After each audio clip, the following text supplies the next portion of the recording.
Praise the Lord. Good morning and welcome to the Sunrise with Jesus.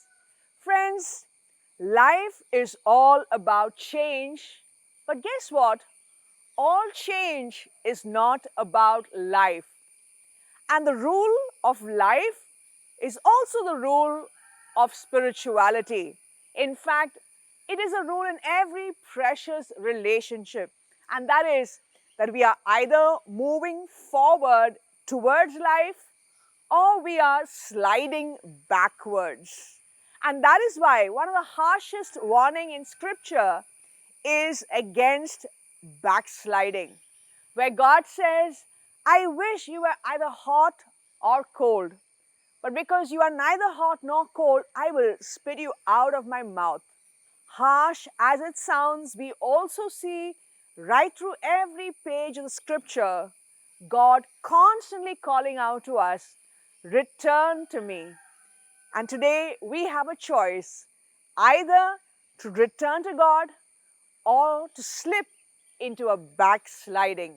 Today, in this episode of Sunrise with Jesus, we are looking at what is a very precious teaching on backsliding.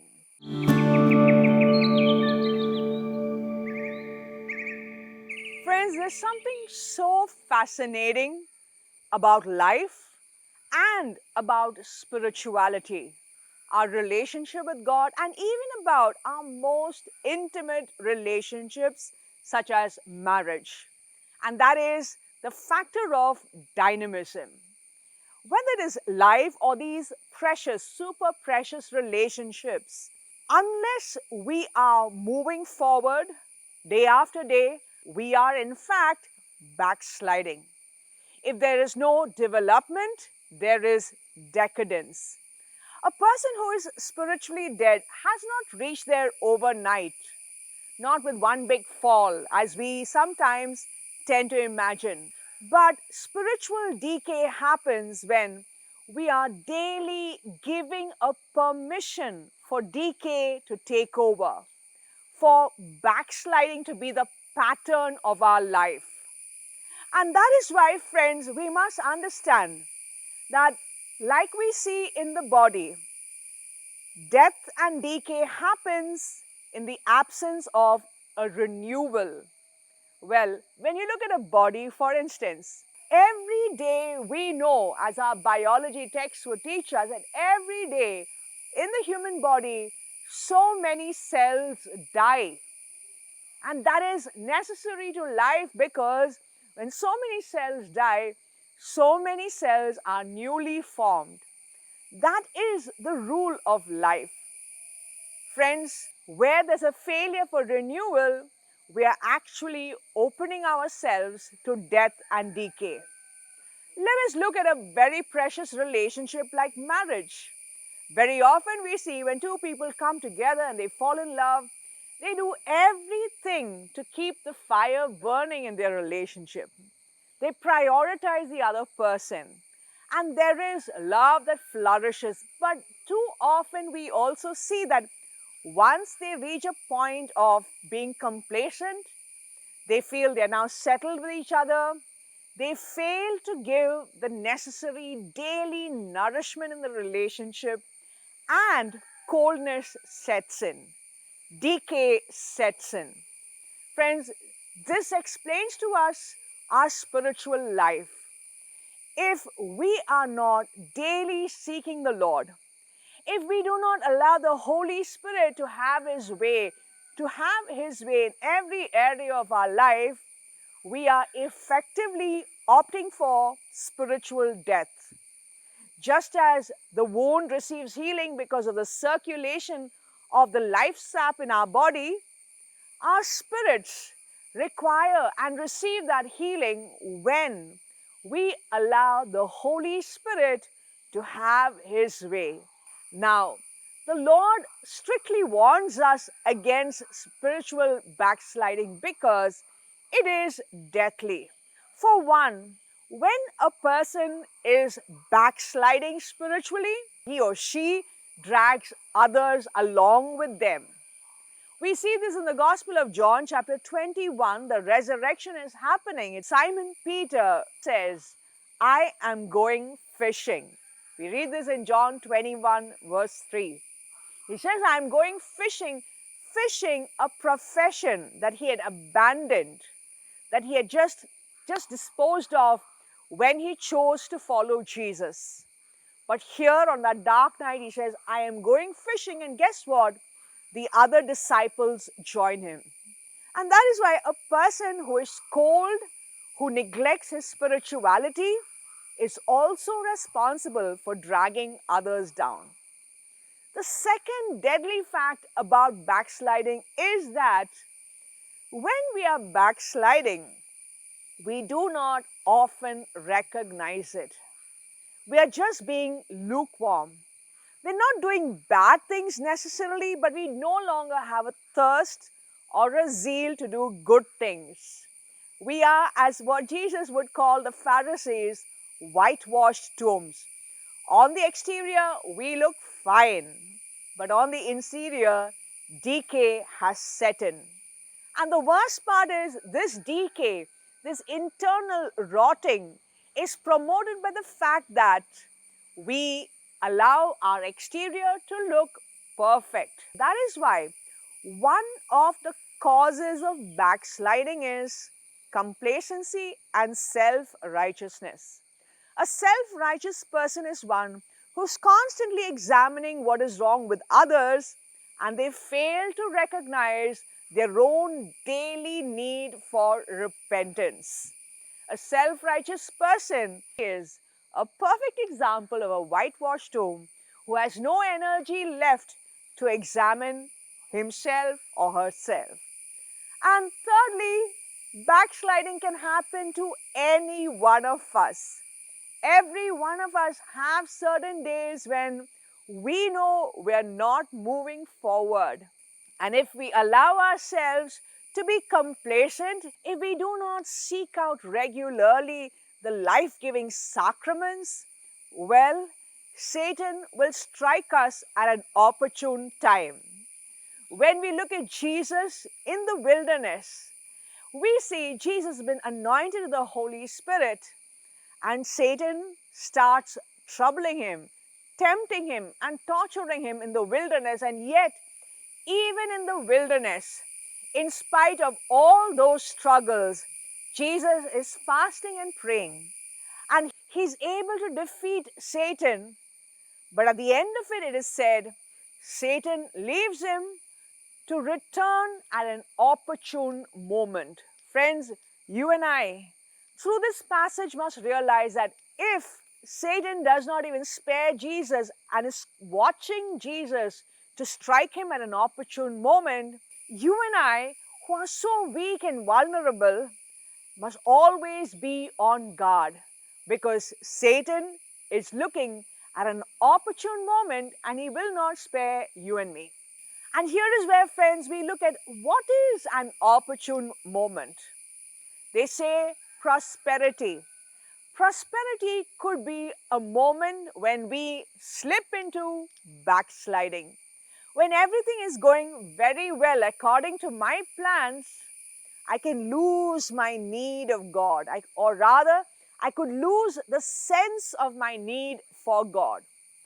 Now, very interestingly, not only when we are in prosperity, but when we are in despair, when we are sad, when things don't go well in our life, like it was for Peter on that resurrection morning, in our despair, we can opt to go back to that place before we met the Lord.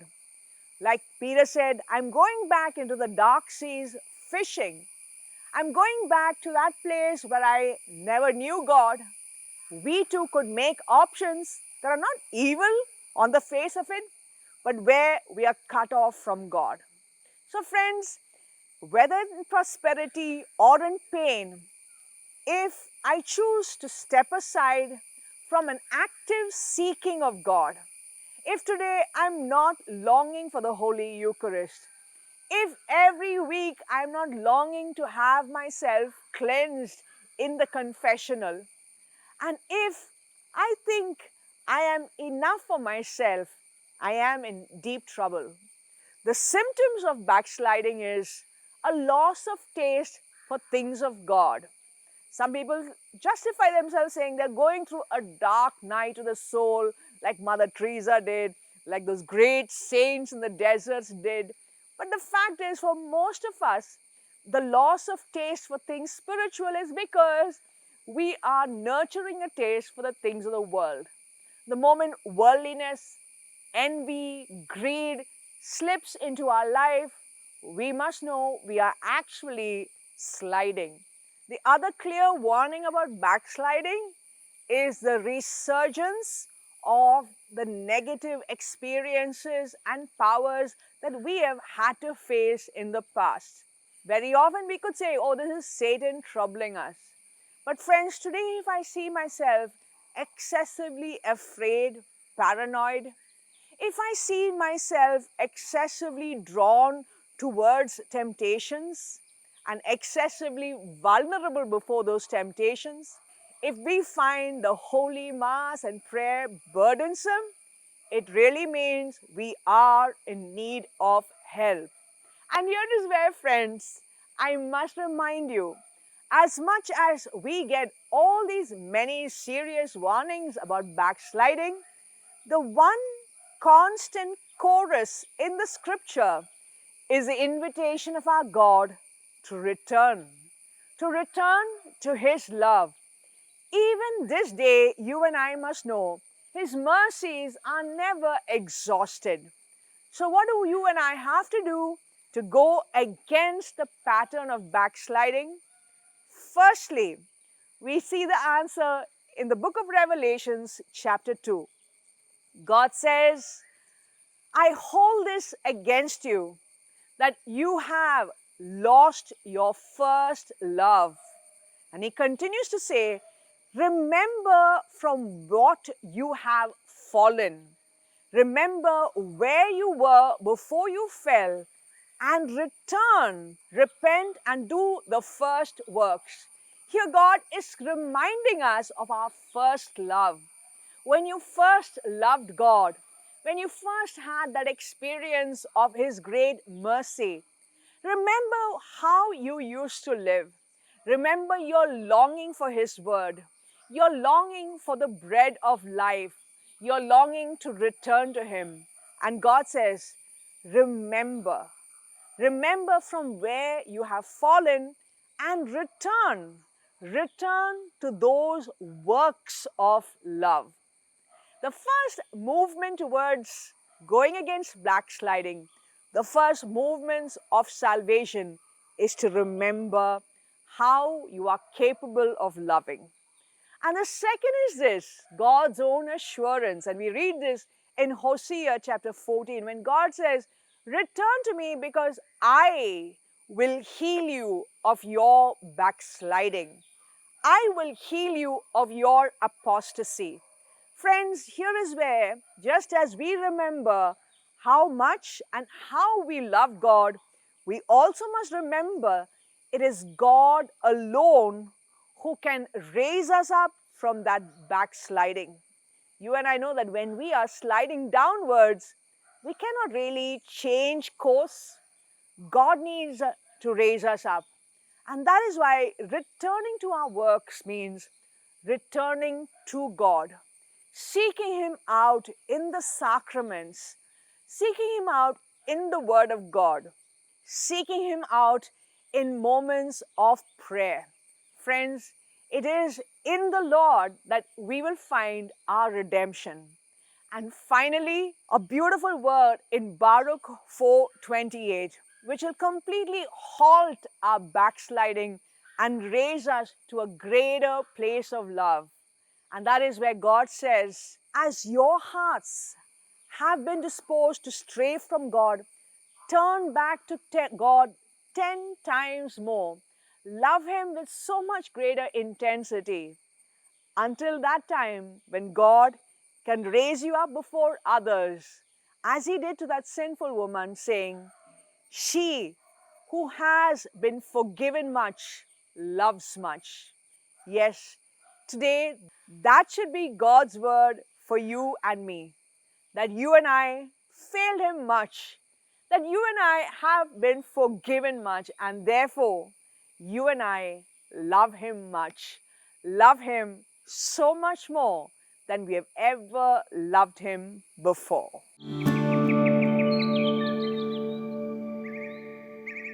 My dear sisters and brothers, the message from St. Peter is very clear. And the message is this: all the glory of the world vanishes very soon, like a grass of the earth. The grass and the flower wither soon, but the Word of God remains forever. And St. Peter said, this is the word that we proclaimed to you. Jesus speaks about who is the true disciple of Jesus. The true disciple of Jesus is the one who listens to the Word of God and acts accordingly. To listen. All the time we speak about reading the Word of God. True, we must read the Word of God because the Word of God is given to us in a book, the Bible. But then it's not enough to read the Word of God. From reading, we must pass on, move on to listen to the Word of God. Is all the difference between the two, merely reading. We read a lot of books. We read and we forget. But the Word of God given to us in the Bible is to be listened to. Listen to what God has to tell us. And as we listen to God's Word, the Word of God enters into our hearts and remains with us forever. It is with our heart that we should listen to God's Word. The psalmist has something beautiful to tell us. Psalm 119, verse 92. Psalm 119, verse 92, the psalmist tells us, O Lord, if your word had not become the delight of my heart, I would have perished in my misery. O Lord, if your word had not become the delight of my heart, the psalmist is praising God. The psalmist is praising God because he did not perish. In his misery, he was going through a miserable time. And the psalmist was frightened. He would have perished. But how did he remain? How did he survive the misery of his life? He survived the misery of his life by listening to the Word of God.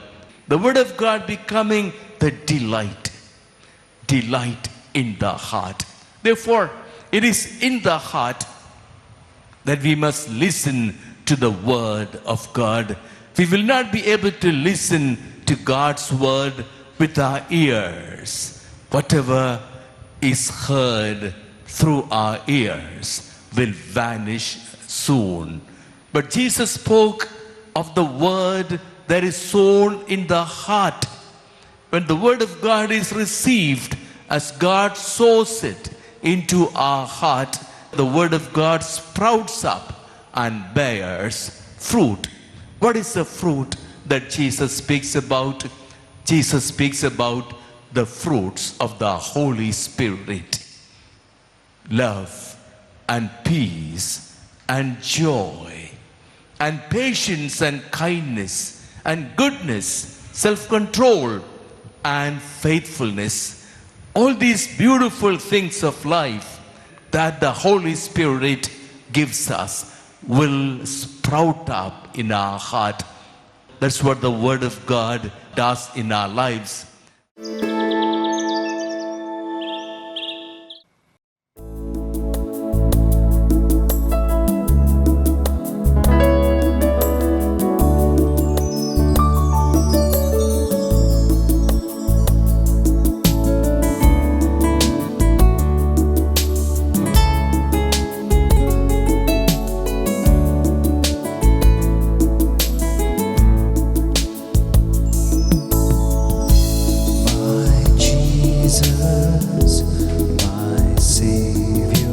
Lord, there is none like you. All of my days I want to praise the wonders of your mighty love. My comfort, my shelter, tower of refuge and strength. Let every breath, all that I am, never cease to worship you. Shout to the Lord, all the earth, let us sing. Power and majesty, praise to the King. Mountains bow down and the seas will roar at the sound of your name. I sing for joy at the work of your hands. Forever I love you, forever I'll stand. Nothing compares to the promise I have in you. The promise I have in you, O God, that you will be there with me today. The whole day you will be there by my side to guide me by your word. O God, let your word be the joy of my heart and light to my path. Do not leave me alone at every moment. Give me your word, the word of healing in the moments of my pain, the word of comfort in the moments of my affliction, the word of your power in the moments of my temptation. Your word, let your word be the joy of my heart at every moment today. Shout to the Lord, all the earth, let us sing. Power and majesty, praise to the King. Mountains bow down and the seas will roar at the sound of your name. I sing for joy at the work of your hands. Forever I love you, forever I stand. Nothing compares to the promise I have in you. Praise you, Jesus. Thank you, Lord, for your promise, for your love. Thank you, Jesus. Praise the Lord. You are the Lord. You are the Savior, O God. We trust in your mercy and compassion. Praise you, Lord Jesus. Thank you, Lord. Your mercies descend upon us, O God, and fill us at every moment. Praise you, Jesus. Thank you, Lord. Jesus. O God, I thank you for your word. You have given us your word in the Bible. And whenever we open the Bible, you give us the promise that you will speak to us. You will speak to our hearts, giving us a message of comfort and love, healing and forgiveness. Let your message be the joy of our heart at every moment. Let thy word, O God, be the Lamb to our feet today. Spirit of the living God, fall afresh on me. Spirit of the living God, fall afresh on me. Fall afresh on me. Fall afresh on me. Spirit of the living God, Spirit of the living God, fall afresh on me. melt me and mold me. Melt me, mold me, And lead me, O Holy Spirit. fill me, and use me. Use me as your instrument of love. Mold me, fill me. Let me be a new creation, molded by you. Melt me, mold me, fill me, use me. Spirit of the living God, fall afresh on me. Thank you, Lord, for your anointing this day. This morning you are anointing me and sending me for a new experience of your love, that I may love everyone in the power of your Spirit. Now bless me, Lord. Let your blessing go with me everywhere. Bless me. I worship you, I adore you. I surrender this day to you. Bless me, O Lord.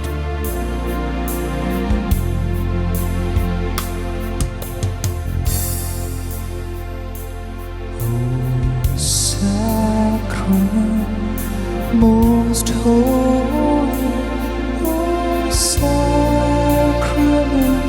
divine, all praise and all thanksgiving be every moment thine. Oh sacrament most holy,